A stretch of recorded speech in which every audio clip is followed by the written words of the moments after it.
Welcome back, listeners. Ready for another deep dive? This time we're tackling The Name of the Rose by Umberto Eco. You know that book everyone says they'll read, but maybe haven't gotten around to yet. It's one of those books that can seem daunting. It is dense, but so rewarding. Imagine you're prepping for a book club discussion. You don't want to just skim the plot, right? Just trying to drop some knowledge, impress your friends. Exactly. So, first impressions. I was hooked by the setting. 14th century Benedictine Abbey.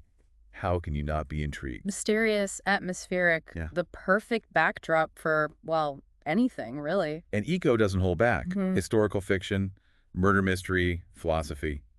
It's a lot to unpack. That's Eco style. He makes you work for it, but it's worth the effort. Speaking of work, that abbey itself, it's practically a character, isn't it? Especially the library, the edificium. Labyrinth, they call it. And for good reason. Back then, libraries weren't just about books. They were centers of power. Knowledge equals power. Classic story. But think about it. Controlling knowledge meant controlling how people thought, how they saw the world. Makes you look at the abbey's layout differently. All those restricted areas, hidden chambers. It's like knowledge was something to be feared. Guarded jealously. Which brings us to our protagonist, William of Baskerville. Ex-inquisitor, now all about logic and observation over blind faith. A medieval Sherlock Holmes. I love the use of spectacles, a new invention at the time. Very deliberate choice by Eco. William represents this clash between old and new ways of thinking. Speaking of clashing, the cast of characters. Jorge, the blind librarian. Salvatore, speaking in tongues. Remigio, the ambitious one. Each embodies a different aspect of medieval society, medieval thought. They clash with each other, with William. It's fascinating. And then there's the mystery itself. Murders plaguing the abbey, each connected to the library and its secrets. And the imagery Eco uses, drawing from the apocalypse, adds a whole other layer of symbolism, this sense of foreboding. Which leads us to the heart of it all. The Forbidden Book. Aristotle's lost work on comedy. Lost. More like deliberately hidden. You see, laughter, humor. It was considered dangerous by those in power. I have to admit, that threw me at first. Why'd a book about comedy be so threatening? Think about it. Laughter can challenge authority, expose hypocrisy. It brings people together outside of established hierarchies. Jorge, the librarian, he's not just protecting books, he's protecting a worldview. He sees laughter as a tool of the devil, a threat to the order of things. Wow, that's insightful, to say the least. Yeah. No wonder the abbey feels so tense, like a powder keg about to blow. Every character has their secrets, their motivations. It makes the mystery even more compelling. And speaking of secrets, that library layout, it's practically a character itself. Eco, he was a semiotician, right? The study of signs and symbols. He was a master of it, and the library is a prime example. Symbols everywhere, revealing and concealing meaning at the same time. I felt like I was trying to crack a code the whole time. The layout, the inscriptions, it was like a puzzle box. And that's what Eco wants you to do. He wants you to think, to question, to engage with the text. One thing I couldn't get over was Adso, the young novice, and his encounter with a girl in the abbey. Quite the contrast to monastic life, wouldn't you say? Understatement. Forbidden love, desire. It felt so human amidst all the rigidity. It highlights the tension between rules and, well, basic human nature. Even in Abbey, passions run deep. That episode humanizes Adso. He's not just a naive follower. He's susceptible to temptation, just like anyone else. And it adds another layer of complexity to the relationships within the Abbey. Everyone has their own agendas. Which makes solving the mystery that much harder. It's not just about finding the killer. It's about understanding the why, the motives. And that's what makes The Name of the Rose so brilliant. It's a mystery, yes, but it's also a reflection on knowledge, power, faith, and the human condition. And the way Eco uses the library, the labyrinth, as metaphors for the pursuit of knowledge itself. It's like he's saying the search for truth is rarely straightforward. There are dead ends, wrong turns, hidden dangers. And sometimes, like William discovers, you have to be willing to question everything, even your own assumptions. Precisely. And that's a lesson that's just as relevant today as it was in the 14th century. Well, listeners, we've barely scratched the surface of The Name of the Rose, but hopefully this has given you a taste of its richness and complexity. It's a book that rewards close reading and careful consideration, so buckle up and get ready for a wild ride through history, philosophy, and the dark side of human nature. You know, we talked about the Abbey being like a microcosm of the medieval world, and that's especially true with the library, isn't it? Absolutely. It's not just a building filled with books. It's like a symbol of the church's power, their control over knowledge, especially that restricted section, the Finis Africa. Ah, yes, the Finis Africa, where they kept the most dangerous texts. the ones that could challenge the church's authority. It's almost like a physical representation of censorship, right? Keeping those ideas locked away. Precisely. It shows how far those in power would go to control what people could learn, what they could think. And then you have William, who represents this new way of thinking, seeking truth through logic and observation.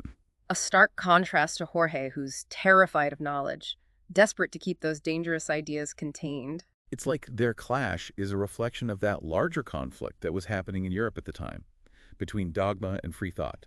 A conflict that's still relevant today, wouldn't you say? With all the debates about misinformation and censorship. Definitely makes you think. But going back to the library itself, I was struck by how Eco describes its layout. It's so intricate, almost like a maze. Ah, the labyrinthine structure of the library. It's not just a clever plot device, you know?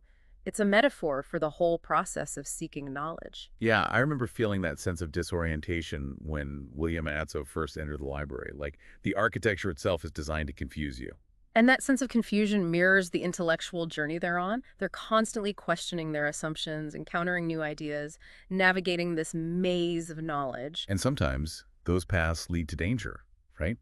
It's like Eco is saying that the pursuit of knowledge isn't always safe or straightforward. Exactly. It takes courage and a willingness to challenge the status quo. And even then, you can still make mistakes. Like that scene where William realizes he's been following a false lead, going in circles. It shows that even the most brilliant minds can be misled, that the path to truth is rarely a straight line. But in the end, William's persistence pays off. He does solve the mystery, but not without a cost. The ending is both tragic and hopeful, wouldn't you say? Definitely. When the library burns down, it's like this symbol of how fragile knowledge can be, how easily it can be lost. Centuries of accumulated wisdom gone up in flames. But then you have Adso escaping with a handful of salvaged texts. It's a small act of defiance, but it shows that knowledge can endure, even in the face of destruction. A reminder that even small acts of preservation can make a difference. Especially in a world where information is so easily manipulated or erased. We have a responsibility to protect knowledge and make sure it's accessible. Absolutely. The Name of the Rose is a powerful reminder of that. Knowledge is precious. It needs to be nurtured and defended. Because it has the power to transform us, to enlighten us. But it can also be misused, can't it? That's another warning that Eco gives us. The dangers of unchecked power, of blind faith, of silencing those who dissent. It's a cautionary tale that feels very relevant today, wouldn't you say? Without a doubt. We need to be wary of those who try to control information, who limit our access to knowledge. And we need to be willing to question authority, to think for ourselves, to seek the truth, even when it's difficult. Precisely. The Name of the Rose is a call to action, a call to intellectual engagement and critical thinking. You know, one of the things I found most fascinating about the book was Eco's use of symbolism. It's like every detail has a deeper meaning. Well, he was a master of semiotics, wasn't he? The study of signs and symbols. And in The Name of the Rose, he uses that expertise to create a really layered narrative. The library itself obviously is a big one. But what about some of the other symbols? Like Jorge, the blind librarian. Ah, Jorge. His blindness is a metaphor for intellectual rigidity, don't you think? He's literally unable to see the world clearly. And his fear of knowledge stems from that inability to see beyond his own dogma. It's like he's blinded by his own beliefs. Precisely. And that's why William, with his spectacles, represents such a different approach to knowledge.